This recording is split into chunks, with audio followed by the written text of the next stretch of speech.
Hi guys! Welcome back to my channel. So malapit na ang collab concert ng PBB Collab Celebrity Edition.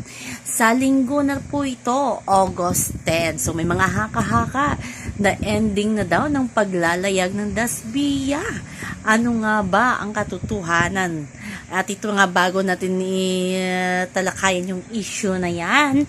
Ito na nga, habang may rehearsal ang PBB Collab Celebrity Edition, ayan, nag-TikTok muna sina Bianca, Mika, Shuvi, River at Dustin.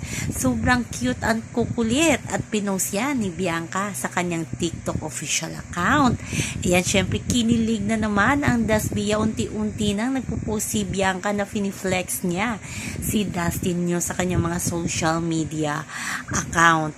At happy yung Dasbia, dead man na sila, na will ka daw ilalayag pagkatapos ng August 10. Yun ang mga haka-haka dyan. At isa pa, hindi din nagpaawat itong si Dustin New. Nag-post din ng kanilang video ni Bianca na hindi pa nakita noong GMA Gala 2025.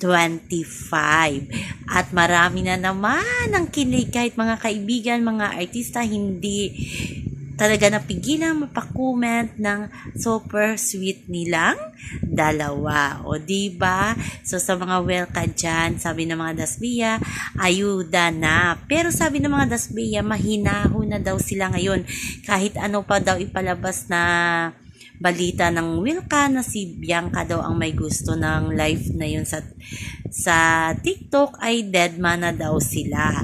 Kasi nga alam nila na real itong si Bianca at si Dustin.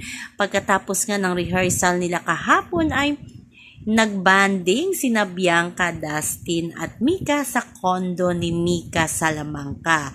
Yes, nagbanding silang tatlo at si Dustin ata ang kanilang tagaluto. So ito na nga guys, sabi ng mga Welka fans dyan, katapusan na daw ng Dasbia ngayong August 10. Gaano ito katotoo? Kasi yung nilalayag na love team daw ay ang Wilka. Parang hindi naman pwedeng official love team kung sino sa kanila, kasi nga GMA yung isa, ang isa ABS. Siguro pwedeng magka-movie, di ba? Yung guest lang, hiraman. Pero yung official love team ay hindi yan pwede. Siguro silang tatlo pwedeng magtrabaho, di ba? Para happy yung mga fans dyan. So, ayan na guys, abangan na lang natin yung duet ni Dustin, ni Bianca, ni Will, ni Bianca.